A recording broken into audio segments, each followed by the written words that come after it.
Welcome to a glimpse into the pyramid model in Virginia. This video is a condensed version of a presentation done in September 2023 as part of the SSIP Learning in Action series. This condensed version is intended to be used as part of an introduction learning bite in conjunction with the overview of the pyramid model framework. My name is Ann Breger, and I'm a technical assistant consultant with the Part C Office of the Infant and Toddler Connection of Virginia. Our focus of the current SSIP, the State Systemic Improvement Plan, is to increase the percentage of infants and toddlers who substantially increase their rate of growth in positive social emotional skills, including social relationships, by the time they exit early intervention. Today, we're going to talk about broad improvement strategy number 2. Which is to identify and implement evidence-based service practices to promote positive social emotional development for all children, for all eligible infants and toddlers, and provide effective intervention to address delays and concerns. That strategy that Virginia has chosen to implement is the Pyramid Model Framework, which is a comprehensive multi-tiered framework of evidence-based practices that promote the social, emotional, and behavioral development of young children. It is built on the foundation of an effective workforce, a workforce trained in evidence-based practices that support all children, families, and caregivers. Many of these practices are already in use in Virginia, and we'll talk about that in a few minutes. At the Universal Promotion tier, we have the supports necessary for the development of all children. We do this by encouraging nurturing and responsive relationships and high-quality environments. The second tier, the prevention tier, are targeted social emotional strategies used to prevent concerns. The prevention level includes the provision of targeted supports to children at risk of challenging behavior.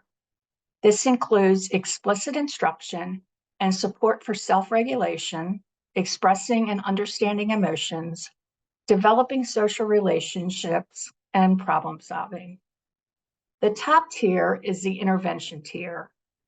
The top level of the pyramid describes the need to provide individualized and intensive interventions to a very small number of children with persistent challenges. They include family-centered, comprehensive interventions that are assessment-based and skill-building. There are 5 primary principles for using the pyramid model in Part C.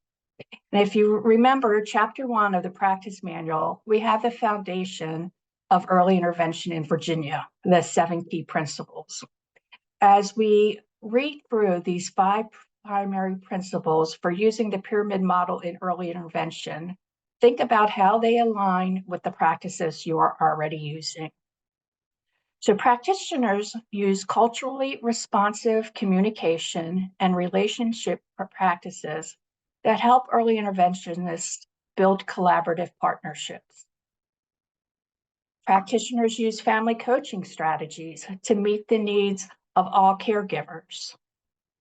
And the purpose of early intervention is to build each individual caregiver's confidence and competence in using these practices independently.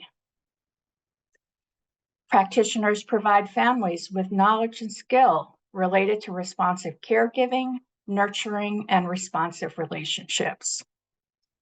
And early interventionists support the family in using tools and strategies to prevent their child's challenging behaviors, address existing challenging behaviors, and ultimately support their child's healthy social and emotional development.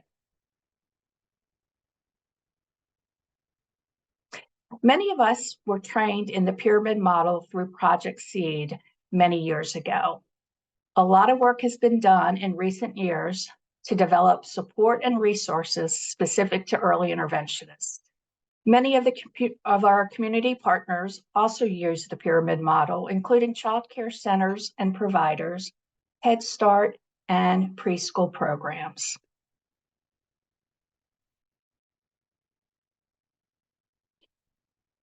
So there are the key practice areas of the pyramid framework, and they include building partnerships with families.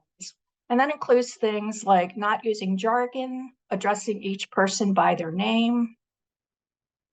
Number two, promoting social emotional development, which is when the practitioner observes and asks questions to identify the caregiver's confidence in implementing skills during caregiver-child interactions that promote social emotional development through daily routines and play.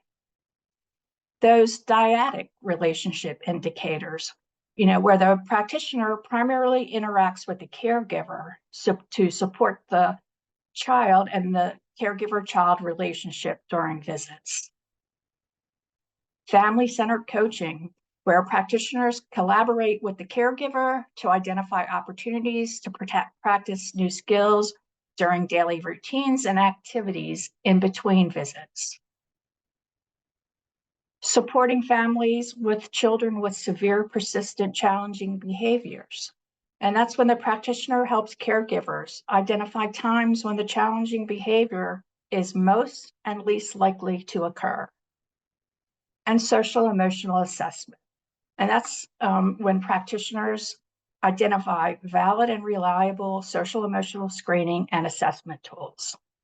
And one of the nice things about the framework is that it has a fidelity instrument called the Early Intervention Pyramid Practices Fidelity Instrument, or the EIPP-FI for short. And it can be used by early interventionists to guide their own practice, for self-reflection, and by those who are observing the provider. Each of the indicators are aligned with the relevant DEC recommended practices and the principles of early intervention. And you can see the link to those at the bottom of the screen.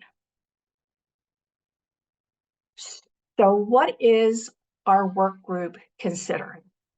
The work group is made up of 12 members consisting of providers and LSMs from across the state. We meet once a month and work on activities in between meetings. So the things that we're trying to keep of utmost importance during the statewide implementation are things like sustainability. We want whatever we roll out to be sustainable so that when new providers enter the field, they can access the trainings and resources.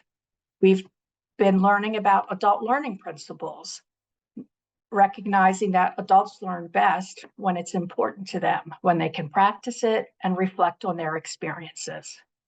We're also considering professional development activities, resource needed to support implementation, and of course, the fidelity measure and process.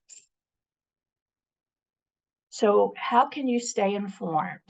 Each month in the Infant and Toddler Connection Virginia update, there is a section on the pyramid model that includes resources and activities that you can try. And also there's an SIP page on the itcva.online website where all the meeting minutes and resources and stuff are being stored. So any questions that you may have, you feel free to reach out to me at ann.breger@dbhds.virginia.gov. Thank you.